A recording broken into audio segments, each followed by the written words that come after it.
Herkese yeniden merhaba.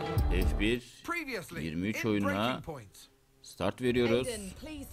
Breaking Point ile şimdi 2021 yılındaki oyundan sahneler var. And tell me about Casper Ackerman. How is that relationship coming along?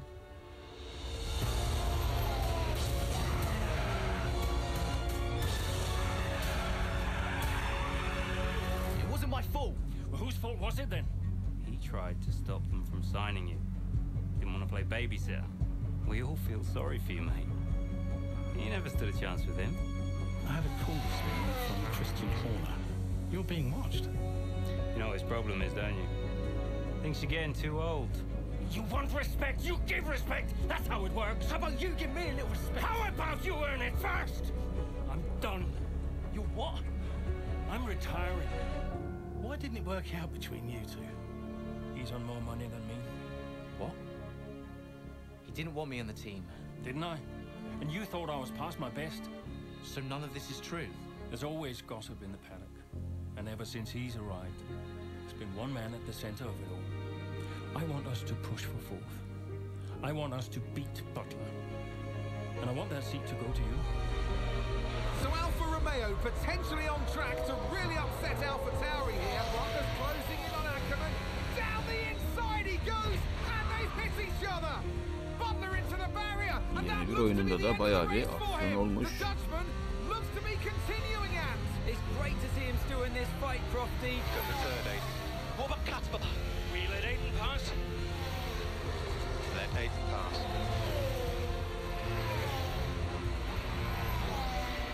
We did it. We did it.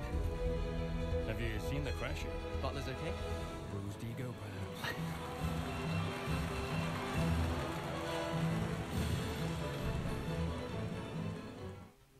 What was it like bringing a brand new team to the F1 grid?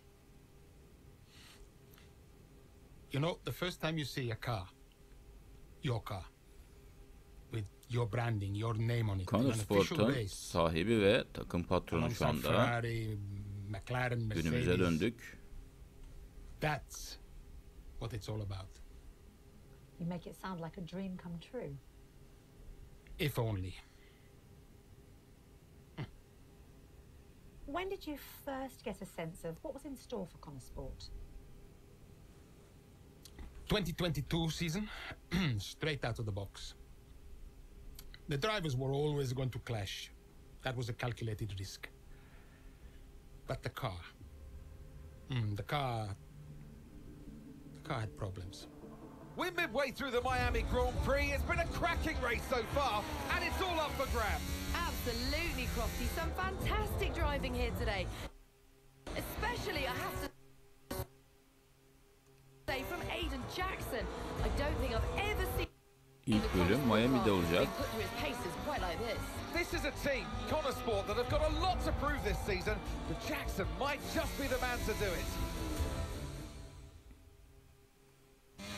Ve ilk görevimize Miami'de başlıyoruz. Amerika'dayız. Finish gör demiş bize. Finish'e kadar gidelim bakalım.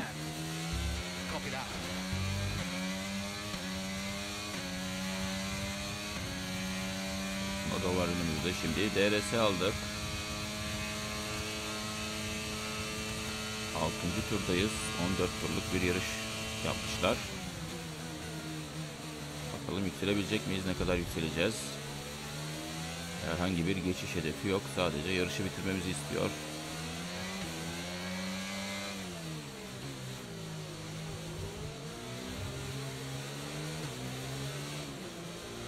...23 oyununda da Breaking Point'e başlamadan önce çeşitli pistlerde biraz sürüş deneyimi yaptım. Araba sanki tren rayında gidiyormuş gibi.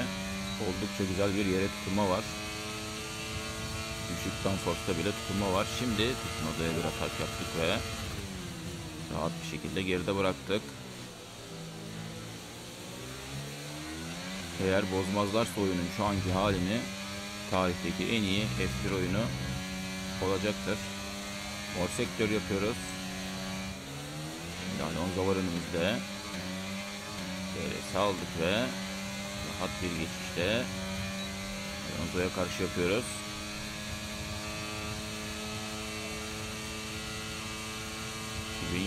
sezon olduğu için Alonso Alpine'de şu anda.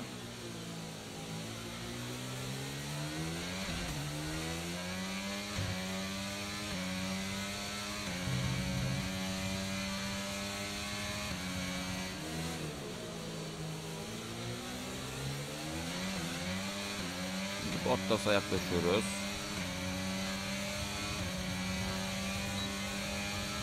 Alfa Romeo'nun 2022 aracı 23 aracından bence daha güzel. Koyu renkler pek yakışmadı Alfa Romeo'ya.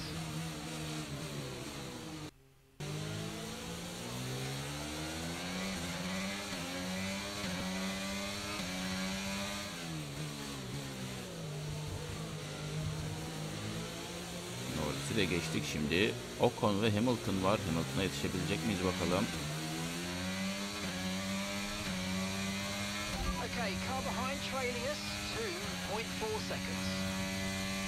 Bir ara sahne.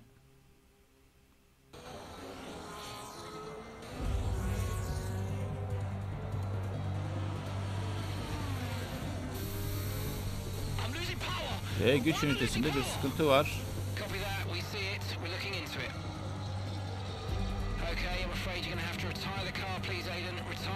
Güç ünitemiz daha fazla dayanamıyor.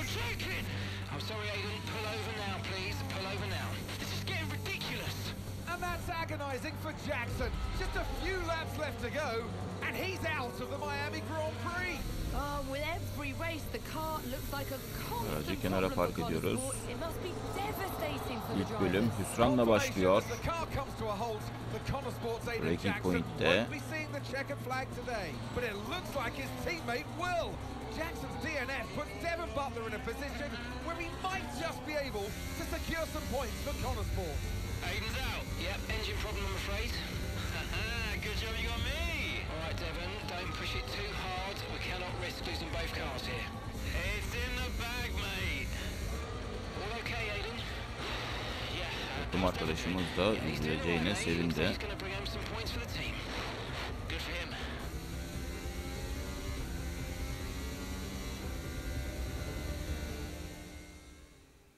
If it's not one thing, then it's another. Did you not see what happened out there today? Aiden, I agree with you 100%. We are doing everything we can. I know the car is not perfect, but... Andreo, it's every race. Do you know how I look losing easy points like this? Knock, knock. Sounds like there's a right show going on in here. What am I missing? Not now, Devon. Aiden and I were just discussing issues with the car. Again? I thought that was all in hand. I had no problems today. Smooth. You know what they say? A shoddy workman always blames his tools. mate. You can look at my setup data anytime you want. I've told you that. It might help. And I've told you before, it's not a setup issue. The problem is... Jackson. That was the problem with the 2022 season. Devon Butler'la röportaj I mean, yapılıyor. at the end of 21, everyone thought Aiden was going to be signed by one of the big three. But guess they couldn't reach an agreement, so we both signed for Connorsport. And do you think that affected Aiden? That's no secret. Now, for that 22 season, Jackson was a nightmare.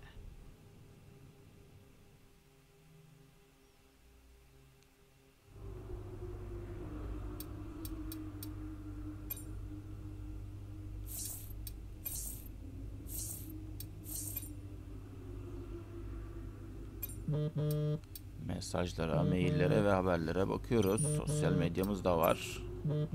Andre arıyor.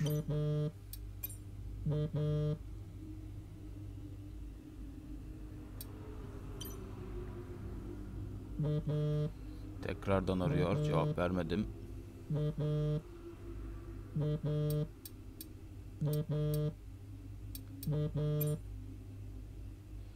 Ve kendisine cevap vermeden bir sonraki bölüme atlıyoruz. Hey boss, got a couple of minutes?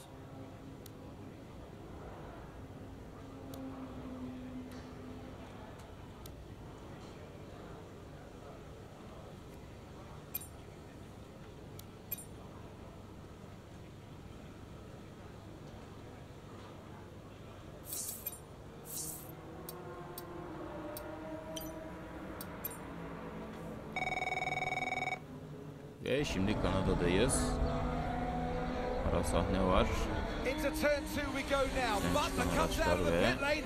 Jackson is right there with him. This is dicey, Ant. Neither one of these two wants to give way. This would have been a lot cleaner if Jackson had just let him go. He's just not giving him an inch. They continue onwards, still wheel to wheel, almost touching there as well. As we head down the straight towards the next chicane. Arasında. Nothing to separate. Ve bir temas beklenen oluyor. Bir temas oldu.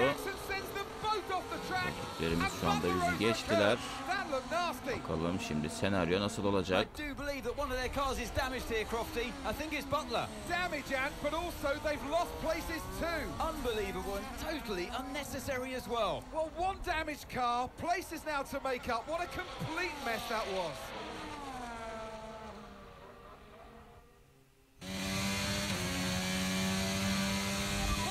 Yarış bitmeden 12'de yükseliyor. Okay, calm yourself down. We'll look at it in the debrief later, but right now I want you to go and get those places back. Come on, let's go. Şu anda 13. sırada Albon var. 5.4 saniye önümüzde. Mayer'e çok yakınız. Aracın sürüş hissiyatı gerçekten muhteşem. Şimdi Schumacher'e bir atak. Zorlaya zorlaya geçtik orada Schumacher'e.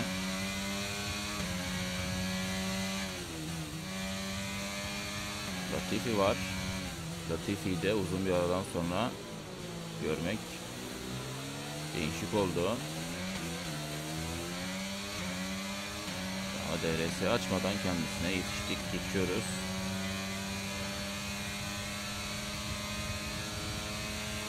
Brilliant, nice move. Keep going.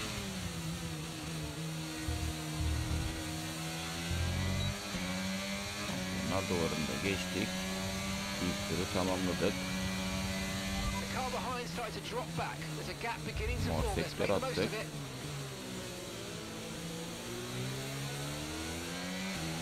Ocon var şimdi önümüzde. Hedefimizde Ocon'un önünde. Alex Albon.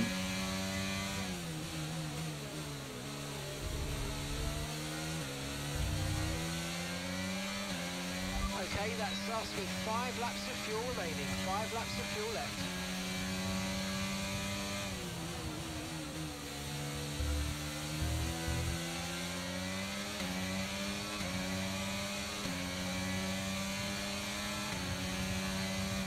Şimdi Ocon'a içeriden atak yaptık ve güzel bir şekilde geride bıraktık ve hedefimiz önümüzde artık.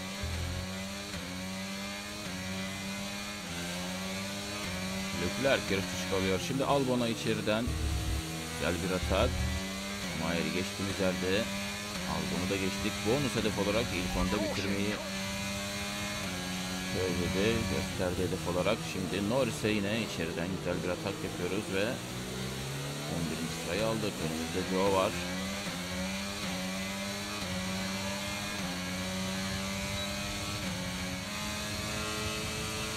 Yetişiyoruz. DRS ile rahat bir şekilde Joe'yu da geride bıraktık.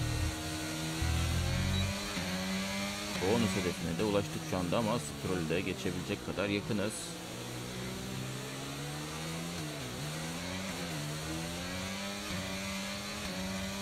Ve öyle de oluyor. Daha yükseliyoruz.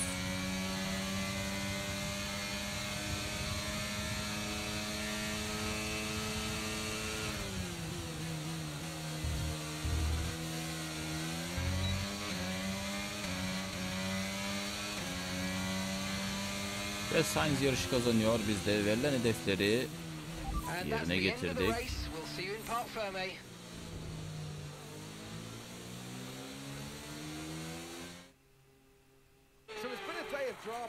Yarışı 9. sırada tamamladık. Ferrari'den Carlos Sainz da yarışı kazanmış oldu.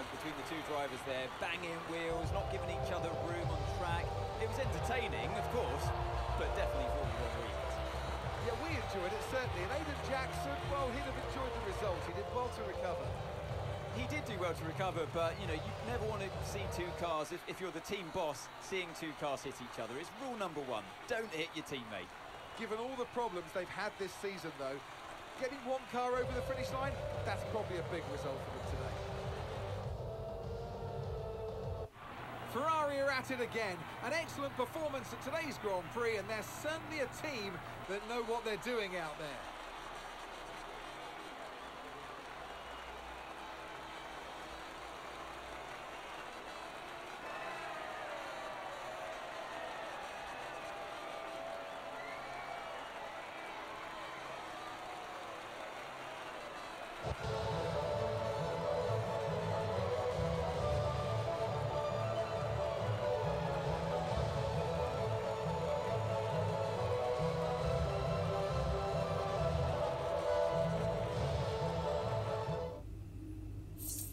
Ve yeniden ofise geliyoruz.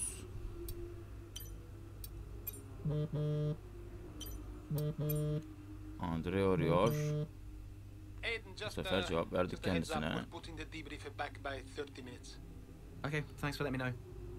Listen, while I've got you on, what happened out there today? It wasn't my fault. Devon thinks he's the only one driving. I don't want to dwell on it too much at the meeting, but this is not how we run a team. You know this. Of course. It's just... No, I don't want to hear it. We have enough problems as it is. Whatever has gone on between you two in the past, I need you to put it to bed. Sure. I don't want to have to talk to you like this, Aiden, and I'll be saying the same to Devon. Come on now. Sure. See you at the debrief.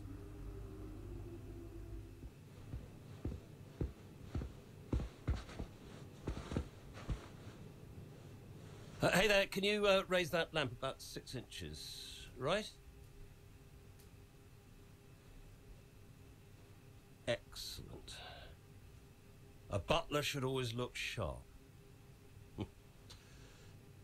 So. At what point in the 22 season was it clear to you that the team was struggling? Takımımızın CEO'su. Right after the Hungarian GP. I may only be the money, but even to me it was obvious. The whole thing was a shambles. Yet again, Connor Sports Jackson and Butler battling it out on track. It seems as Hang if on they... 2 seconds, Nat. Okay, Devon, Aiden's lapping faster than you. I need you to let him pass, please. Yolunda Macaristan'dayız ve takım emirlerine karşı geliyor, yol vermiyor takım arkadaşımız. Butler just completely blanking the order there. Seems like he didn't even acknowledge it. Too true, but as you can see, no way through for Jackson. No way at all. This Connor Sport rivalry is getting heated on the track here in Hungary.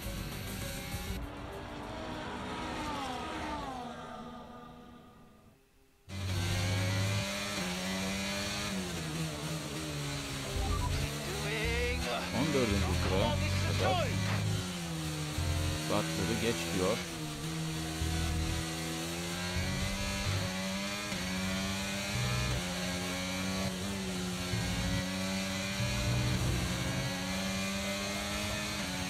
Önümüzde Butler var. Ve daha ilk virajdan görevi yerine getirdik.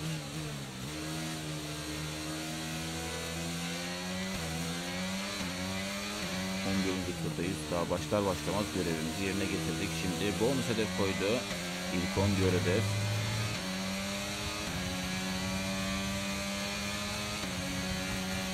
Burada Butler bir atak yapıyor. Sanki görevler tersine döndü.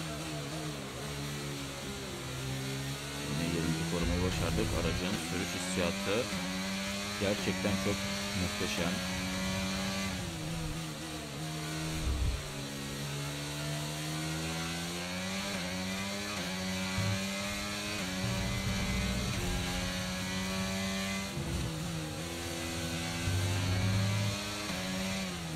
Albon var önümüzde. Vettel var. Vettel'i de uzun bir aradan sonra görmek güzel. Albon'a şimdi bir atak geride bırakıyoruz. 5 tur.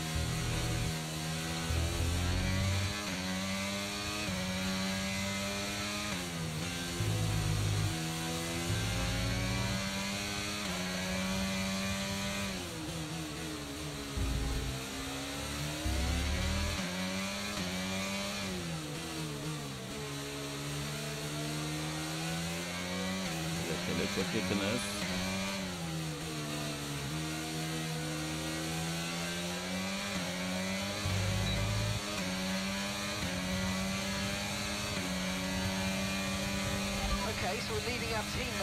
Oldukça zorladı bizi Vettel ama geçmeyi başardık. Şimdi Ricardo var önümüzde.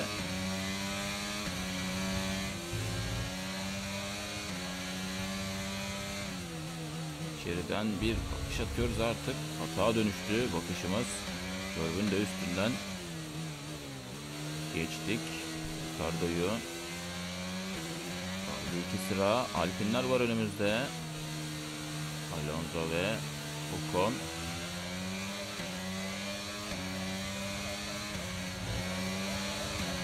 Şimdi Alonso'ya karşı DRS'yi açtık. Onda da DRS olmasına rağmen rahat bir şekilde geçtik. Ocon şimdi o da erken bir fren yaptı. Ona da bir atak yapıyoruz ve iki Alpin'i de geride bırakıyoruz. Ve görev sıramıza da yükselmiş olduk.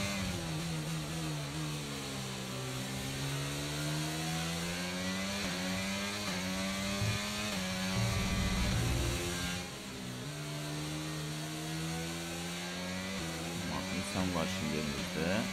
9. sırada yeniden bir hedef koydu. 8'i hedefledi. Yapay zeka oyun. Yükseldikçe hedef büyütüyor. Seni şimdi geride bırakıyoruz bu virajda.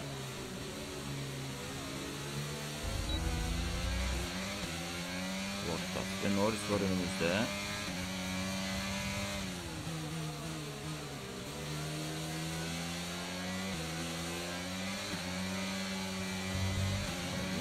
Gerçekten mükemmel. Aracın arkası kayacak diye hiç tereddüt etmeden gaza basabiliyorsunuz. Umarım bozmazlar bu oyunu. Şu anki haliyle muhteşem. Son tura doğru ilerliyoruz. Önümüzde Bottas var şimdi, onu da geçerek bir görevi daha yerine getirdik.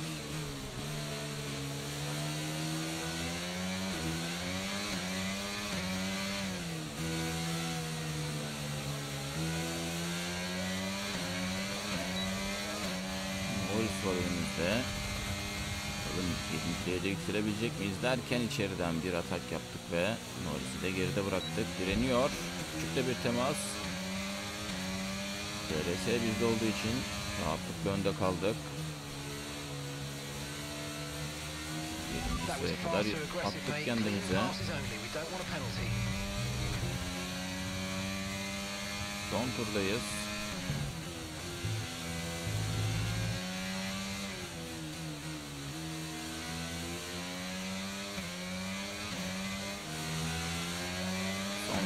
Dönüyoruz. Damalı bayrağı geçip bu bölümü de görevleri başararak tamamlıyoruz.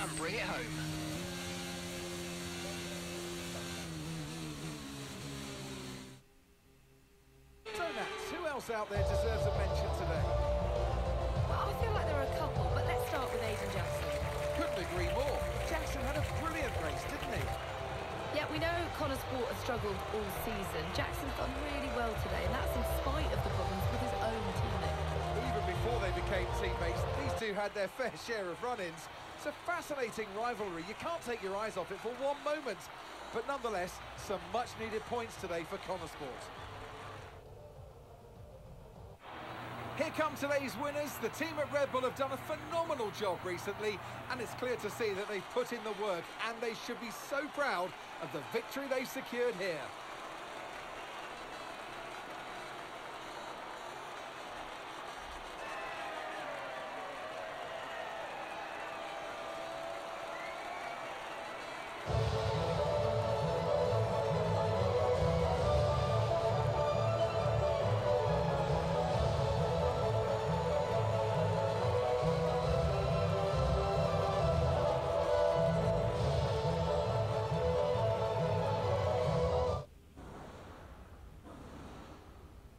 Well, a good race out there again today, Aiden, but what we do all want to know, what exactly happened with Devon?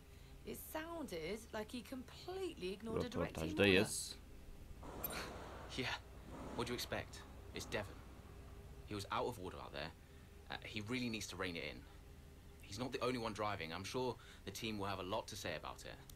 Well, he did certainly seem to cause you some trouble out there today. And after that, and what happened in Canada, what would you say to those wondering if the old Jackson-Butler rivalry is well and truly back? I think the bigger problem is that Devon will never change. Devon only cares about Devon, and I'm not going to bend to that. So call it what you want. So issues with Devon aside, how do you feel it went out there today? Do you think the team will be pleased with your Breaking Point kariyerini 3'er bölüm olarak yayınlamayı düşünüyorum. Bugün ilk 3 bölümü seyrettik. Görevleri yerine getirdik. 3 bölüm daha bir sonraki videoda yayınlamaya çalışacağız. En kısa sürede Breaking Point'i bitirip kariyerlerimize başlayacağız. It's always difficult when a driver brings everything they've got and the car lets them down at last minute. But, you know, I've been told the team has got it all under control, so yeah, we'll see what happens in the next few races. That's great, thank you. Okay, I'll leave that in your capable hands. Devon, you had a problem with a team order today? Didn't happen. What? Look, I know everyone's saying I ignored it, but it didn't happen. I never got the order. Check the comms. Shoddy workman always blames his tools, eh? Check the comms. Okay, we Takım checked içi the gergin bir communication toplantı pipeline. yapılıyor. Fix it. This cannot happen again. Typical. Aiden, listen. What's the point? It's just Devon being Devon. And what? That makes it okay? He's an arrogant... No, you're right to call him out. But imagine if we didn't give him certain freedoms. He'd be even harder to manage. As his father, I know. Aiden, you're the best driver that we have. And it's right for you to put Devon in his place. He needs it. The team needs it. Thanks. Between you and me, I don't think this team is right for me. I think... Honestly, we don't deserve you. And I know that you've been discussed at other teams, so just keep doing what you're doing. Sure. I'm sorry if I've spoken out of turn. About Devon. Not at all. You know the best way to keep Devon in his place? What's that? Beat him.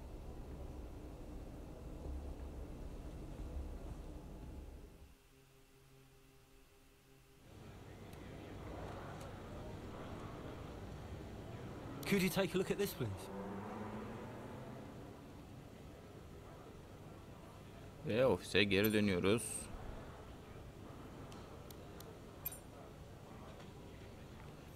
Bir yıldız doğuyor. Burada Aiden Jackson'ı seçtik.